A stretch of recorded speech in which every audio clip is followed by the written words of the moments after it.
सुप्रभात बच्चों, आज हम आपके बीच चर्चा करेंगे इवैल्यूएशन, मूल्यांकन।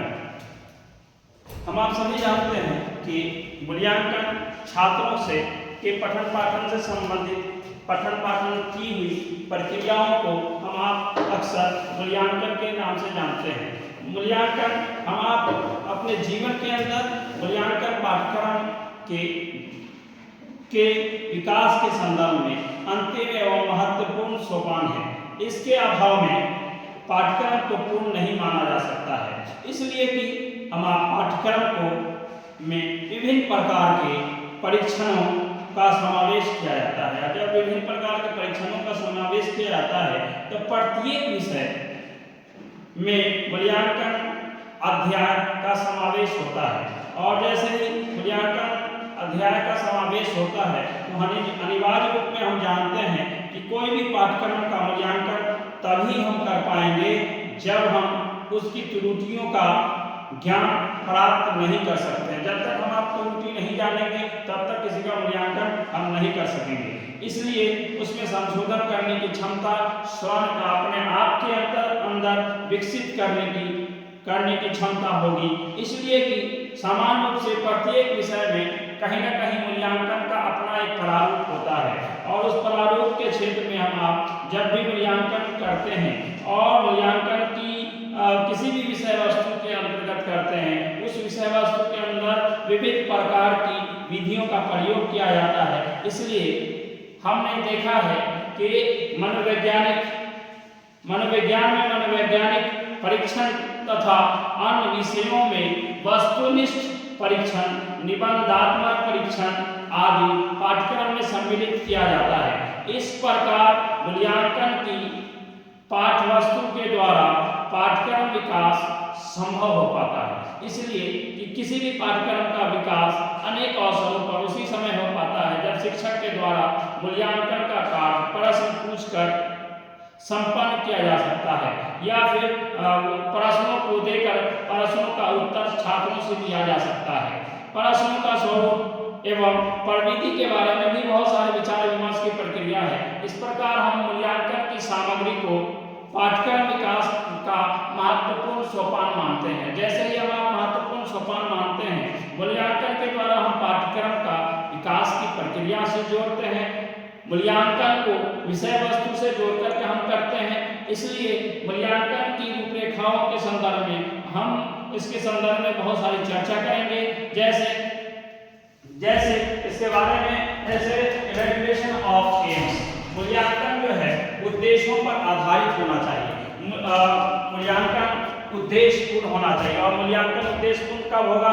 जब हम छात्रों के जीवन से जुड़ी हुई समस्याओं का समाधान करना चाहते हैं। उद्देश्यों का मूल्यांकन इसलिए जरूरी है कि बिना उद्देश्य के मूल्यांकन संभव नहीं है। पाठ्यक्रम के अंदर उद्देश्यों का मूल्यांकन इसलिए आवश्यक माना जाता है ताकि उस उद्देश्यों के माध्यम से हम समय सीमा निर्धारित करें, और समय सीमा निर्धारित करने के साथ अगर हम छात्रों का मूल्यांकन करते हैं तो उसके पूर्व ज्ञान के आधार पर हम मूल्यांकन करते हैं, या फिर अनुप्रयोग के माध्यम से करते हैं, या कौशल के माध्यम से करते हैं। हम मूल्यांकन जब छात्रों का करते हैं तो उसके व्यवहारगत परिवर्तन के आधार पर भी कर सकते हैं। इसलिए कि ठीक उसी प्रकार से हम प्रत्येक छात्रों का प्रत्येक विषय में कुछ न कुछ उद्देश्य निर्धारित होते हैं, और जैसे उद्देश्य निर्धारित होते हैं उस आधार पर हम जब मूल्यांकन करते हैं तो उस मूल्यांकन संबंधी विषय वस्तुओं का ज्ञान इस बात की ओर ध्यान केंद्रित करता है कि कोई भी विषय वस्तु पाठ्यक्रम में समाहित किया जा सकता है जब पाठ्यक्रम का विकास संभव हो, और जब पाठ्यक्रम का विकास संभव हो पाता है तो उद्देश्यपूर्ण तरीके से मूल्यांकन हो जाता है। दूसरा है इवैल्यूएशन ऑफ लर्निंग, सीखने का मूल्यांकन।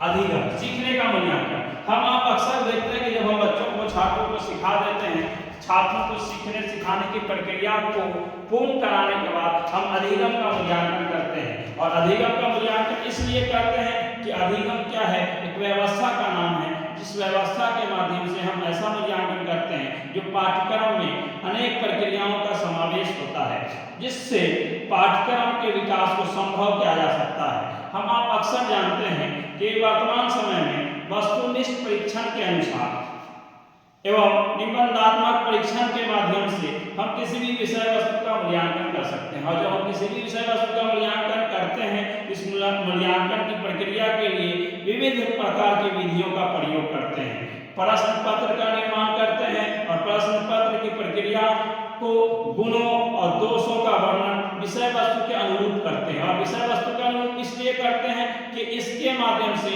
अलग अलग प्रकार की क्रियाएं कराई जाती है और अलग अलग प्रकार की जब क्रियाएं कराई जाती है तो उन क्रियाओं का कराया जाना अनिवार्य रूप में पाठ्यक्रम पर आधारित होता है और पाठ्यक्रम पर आधारित होकर के वो महत्वपूर्ण स्थान प्रदान किया जाता है। इस प्रकार हम मूल्यांकन को अधिगम पर आधारित करने के लिए हम मूल्यांकन से पाठ्यक्रम विकास की महत्वपूर्ण भूमिकाओं का निर्माण करते हैं। और जैसे महत्वपूर्ण भूमिकाओं का निर्माण करते हैं वैसे ही हम अधिगम का मूल्यांकन कर पाते हैं। नेक्स्ट है इवैल्यूएशन ऑफ टीचिंग मेथड, शिक्षण विधियों का मूल्यांकन। हम अब जब छात्रों को पठन पाठन से संबंधित करते हैं तो शिक्षक पठन पाठन से संबंधित करके हम शिक्षण विधियों का मूल्यांकन करना चाहते हैं। और शिक्षण विधियों का मूल्यांकन उस समय करते हैं जब मूल्यांकन की प्रक्रिया के आधार पर हम पाठ्यक्रम को नवीन रूप देते हैं एवं वैज्ञानिक दृष्टिकोण पर आधारित होकर के हम शिक्षण विधियों का प्रयोग करते हैं। और जब अलग अलग प्रकार के शिक्षण विधियों का समावेश करते हैं तो इस आधार पर हम शिक्षण विधियों का मूल्यांकन छात्रों के अंदर रुचि, इंटरेस्ट, लेवल ऑफ लर्निंग बढ़ाने का काम करते हैं। और इसके माध्यम से हम छात्रों के अधिगम के स्तर को बढ़ावा देते हैं और छात्रों के अधिगम के स्तर पर अधिगम को निर्भर करते हैं। जो शिक्षण विधि जो है छात्रों के अधिगम स्तर को बढ़ावा देती है और बढ़ावा देने के साथ साथ छात्रों की समस्या का समाधान करती है, छात्रों को अधिक एवं उच्च स्तर की या फिर अस्थायी बनाती है। इसलिए कि हम जब तक उसे छात्रों के अंदर सर्वोत्तम विकास विधि को सम्मिलित नहीं करेंगे, पाठ्यक्रम का निर्माण नहीं कर सकते हैं। कोई भी पाठ्यक्रम शिक्षण विधियों पर आधारित होता है और शिक्षण विधियों के माध्यम से ही हम छात्रों का मूल्यांकन कर सकते हैं। और जैसे ही हम छात्रों का मूल्यांकन करते हैं उस प्रकार पाठ्यक्रम का विकास भी हम संभव तरीके से कर पाते हैं। इसलिए दूसरी ओर हम इस बात की ओर ध्यान केंद्रित करते हैं कि छात्रों का अधिगम जो है वो उच्च स्तर का हो, उसके लिए हम लगातार प्रयासरत रहते हैं। छात्रों की शिक्षा व्यवस्था को व्यवस्थित करते हैं और उसे उच्च एवं अस्थायी बनाने का प्रयास करते हैं और इस दिशा में अथक प्रयास करते रहते हैं, जिसके माध्यम से शिक्षण विधियों का मूल्यांकन छात्रों के द्वारा या छात्रों के अंदर बढ़ाया जा सके और शिक्षण विधियों के माध्यम से शिक्षण विधियों का मूल्यांकन भी हो सके। नेक्स्ट है इवैल्यूएशन ऑफ स्टूडेंट लेवल, छात्रों के लेवल का, छात्रों के स्तर का मूल्यांकन। तो छात्रों के स्तर का मूल्यांकन हम आप इसलिए इस समय करते हैं जब छात्रों की मूल्यांकन की क्षमता हम आपके मन मस्तिष्क में रहती है। हम आपके मन मस्तिष्क में इसलिए रहती है कि हम आप जो है छात्रों की मूल्यांकन के स्तर को जानना चाहते हैं और छात्रों के मूल्यांकन के स्तर को उस समय हम आप जांचेंगे, परखेंगे, समझेंगे जब छात्रों की समस्या या उसके विषय वस्तु के संदर्भ में हम पहले से जानते होंगे। इसलिए छात्र के स्तर का जो मूल्यांकन उस समय हो पाता है जब हम पाठ्यक्रम में अनेक विषयों के अंतर्गत छात्रों के अधिगम स्तर का पता करते हैं। उसके छात्रों का मूल्यांकन हम संभव उस समय कर पाते हैं जब हम छात्रों की मानसिक योग्यता को जानते हैं। मूल्यांकन उस समय संभव हो पाता है और मानसिक योग्यता का मूल्यांकन उसी समय हो पाता है जब हम अनेक प्रकार का रुचि परीक्षण, बुद्धि लब्धि परीक्षण या अभियोग्यता परीक्षण पाठ्यक्रम में समावेश करते हैं। और पाठ्यक्रम में समावेश करते हैं तो इस बात का अंदाजा होता है कि पाठ्यक्रम का विकास उसी समय संभव हो सकता है जब हम छात्रों का शिक्षण अधिगम के स्तर को, उसकी प्रक्रिया को छात्रों के योग्यता पर आधारित कर उसके स्तर को जांच परख कर उसके अनुकूल और प्रभावी बना सकते हैं। जब छात्रों के स्तर और उसके लेवल को हम जानते हो और उसके बाद उस पर काम करेंगे तो छात्रों के मूल्यांकन में छात्र का स्तर काफी महत्वपूर्ण और सहयोगी सिद्ध होगा।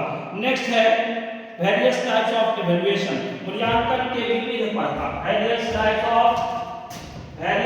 ऑफ इवैल्यूएशन, मूल्यांकन के विविध प्रकार। हम आप जानते हैं कि जब हम मूल्यांकन करते हैं तो मूल्यांकन के विविध प्रकार हो सकते हैं और मूल्यांकन के विविध प्रकार इस